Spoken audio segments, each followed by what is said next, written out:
Olá a todos e mais uma vez, sejam bem-vindos ao nosso podcast Zona Radioativa e desta vez bem-vindos também ao nosso primeiro episódio especial. E é isso mesmo, né? Ainda no nosso segundo episódio já temos aqui o nosso primeiro programa temático, que no caso de hoje é sobre os lugares assombrados. Pois é, mas e vocês também acreditam em fantasmas? Porque olha só, viu, eu já tive tanta experiência nesse sentido que mesmo se eu não quisesse, não teria como eu não acreditar, né? E no programa de hoje eu vou tentar também compartilhar com vocês um pouquinho dessas minhas experiências, né? Por isso tudo que eu já passei. Se bem que hoje eu vou apenas, né, tocar nos pontos, né, dos muitos lugares que eu já fui, né? Até porque tem muita coisa que eu poderia comentar, mas eu vou fazer esses episódios assim, pausadamente, né? Cada lugar num episódio diferente, para também não ficar muito tempo, assim, não ficar uma coisa muito cansativa, né? Mas no programa de hoje eu quero me focar, né, num lugar assombrado que não é exatamente muito perto de onde eu moro, mas que com certeza foi um dos lugares onde eu mais presenciei fenômenos assim paranormais, tá? Mas que lugar que seria esse? Bom, para começar eu vou ter que voltar um pouquinho no tempo, tá? Para época que um dos primeiros manicômios do Brasil foi inaugurado, tá? Isso lá para mais de 100 anos atrás, eu acho, mais ou menos isso, né? Na época que o Brasil ainda era o Brasil Império, né? Também que é na época da construção da primeira estrada de ferro, né? Que ligava São Paulo, a capital, até aqui as cidades do litoral do estado de São Paulo. E foi nessa época, né?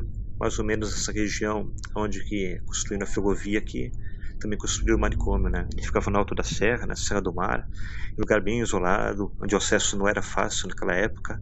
Por sinal, até hoje o acesso não é muito fácil nesse lugar, é um lugar bem assim, bem difícil acesso, né? E lá que eram internadas pessoas que, enfim, tinham algum transtorno mental, as pessoas idosas, leprosos, todos acabavam indo para esse mesmo lugar, né? E depois também mais para a época da gripe espanhola, nessa época também começaram a internar as pessoas que tinham tuberculose, enfim, era um show de horrores que faziam por lá, assim, uma coisa bem desumana, né? Faziam testes, assim, como as pessoas fossem cobaias, sabe? Assim, era quase uma coisa com tortura, assim, imagina, naquela época, assim, a medicina não era tão, né, desenvolvida como era hoje, e eles usavam aqueles pacientes para fazer testes médicos, cirurgias ali sem anestesia, enfim, lobotomias, era um show de horrores mesmo, né? E a coisa continua assim desse jeito até que o manicômio foi fechado, né? Algumas décadas depois. Ele passou também, não sei, uns 10, 20 anos fechado, né? Até que depois, né, muitos anos depois, uma empresa de eletricidade acabou sendo aberta nesse mesmo lugar, né? E eles acabaram incorporando também o prédio do manicômio nas construções deles, né? Assim também como uma pequena vila que tinha ali no pé da serra, onde moravam os funcionários, né, os médicos do hospital, e esse lugar também acabou sendo incorporado pelos funcionários da usina, né?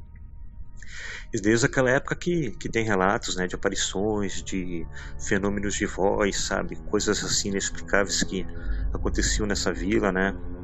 E a coisa foi assim por anos, até que chegou uma época que a empresa acabou desistindo, né, ali da vila, abriram uma outra vilazinha assim um pouco mais distante daquela, e os moradores acabaram, a maioria deles, né, porque ainda tem uma pessoa ou outra que ainda mora nessa vila antiga, né, que está quase toda em ruínas, né, mas ainda hoje tem algumas pessoas que moram por lá e, enfim, o que existe lá hoje em dia são ruínas, são casas abandonadas, né, algumas já bem caindo, bem decadentes, né, mas quase ninguém voltou para lá.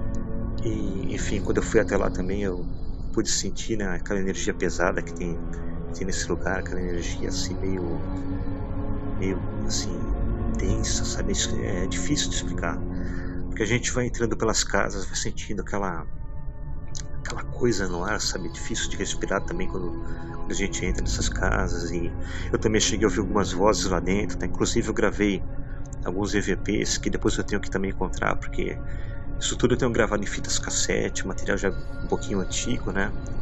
E eu não sei direito de que tá tudo isso, apesar que eu tenho algumas imagens, né, desse manicômio, eu tenho um pouquinho disso tudo gravado, né, em vídeo e tal, eu tenho, enfim, a vila também lá meio que abandonada, mas mais pra frente, quando eu conseguir encontrar essas fitas cassete com os EVPs, eu também vou postar em um futuro episódio, claro. Mas no momento atual, tá, eu vou colocar aqui um vídeo para vocês verem também, que é bem interessante, por sinal. Enfim, nesse manicômio, né? Eu cheguei até a subir, né, no prédio onde que internava os pacientes. Mas apesar que para subir nesse prédio, Imagine assim uma montanha, né? E você tinha que subir assim numa uma escadaria ao céu aberto, tá? Extremamente íngreme. E eu fui, né? Porque eu sou louco pra te fazer isso, mas eu fiz. Eu subi, cheguei o quê? Uns 5 metros lá do casarão. Só que aí quando eu tava ali naquele ponto, eu comecei a ver as janelas se abrindo e fechando sozinhas e não tava ventando naquele dia, não tinha nada que explicasse aquilo. E a janela abria, fechava, aí outra janela diferente da primeira também começava a bater assim. E aí eu vi alguns berros também lá de dentro do lugar e aí não deu, né? Eu parei ali mesmo, né? Falei, não, vou parar por aqui. Aí eu gravei algumas imagens também, gravei um EVP ali também meio que acidental. Pois eu não tava assim esperando por aquilo, né? Mas eu gravei aqueles gritos, enfim, uma coisa inexplicável mesmo, né? Mas mais pra frente eu mostro tudo isso pra vocês também, em um episódio futuro, é claro, né? Até porque hoje eu não quero prolongar muito esse episódio pra não ficar também uma coisa cansativa, né? Mas com certeza as imagens que eu devo postar aqui por hoje vocês vão gostar, são imagens interessantes, tá? E esse ainda é o primeiro episódio especial, né, dos lugares assombrados que eu já visitei, né? Mas futuramente também quero comentar sobre um casarão de pedra, né, que fica também nessa mesma região, que pertenceu a Dom Pedro I, né, da família real portuguesa, enfim, todo mundo sabe quem foi o Dom Pedro, né? E era lá nesse lugar que ele mantinha os encontros dele enfim, com a Marquesa de Santos, né, que na época era considerada assim uma das, digamos, mulheres mais assim influentes do Brasil, né? Se bem que isso ainda na época do Império, e esses fatos são realmente comprovados, são, enfim, relatados, tem documentação sobre isso, tá? Mas que eles mantinham os encontros nesse lugar, mantinham mesmo, né? E até hoje esse casarão é super bem conservado, é totalmente visitável, né? E tem gente que organiza visitações desse lugar, por sinal foi também como eu fui até lá.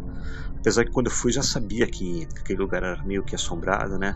Eu também tive algumas experiências por lá, gravei vozes também, cheguei a ver vultos, enfim, tirei fotos. Mas isso daí eu vou deixar um pouquinho mais pra frente, né? No programa sobre o Rancho da Maioridade, que é o nome lá do casarão, né? E é engraçado, né? Porque ele fica na mesma região que o manicômio. E, enfim, tudo num lugar bem perto do outro. Do manicômio mesmo dá pra ver lá o rancho, do rancho dá pra ver o manicômio, não totalmente, né, dá pra ver um pouquinho, né? Mas mais pra frente eu também vou entrar enfim, nesse outro tópico, né? Lá do casarão, que eu vou deixar um pouquinho mais pra frente. E eu também quero comentar sobre a hospedaria dos migrantes. E essa fica aqui na minha cidade mesmo, que também é um lugar assim onde aconteceu assim uma coisa horrível no passado e também tenho fenômenos gravados por lá. Mas para não deixar esse episódio muito longo, eu vou meio que ficando por aqui também, né, para não cansar ninguém, porque enfim, deixar também um pouquinho para a próxima vez. E até lá, né, espero que vocês tenham gostado desse episódio. Enfim, uma boa noite para vocês, um bom dia, uma boa tarde e até a próxima, então. Até mais.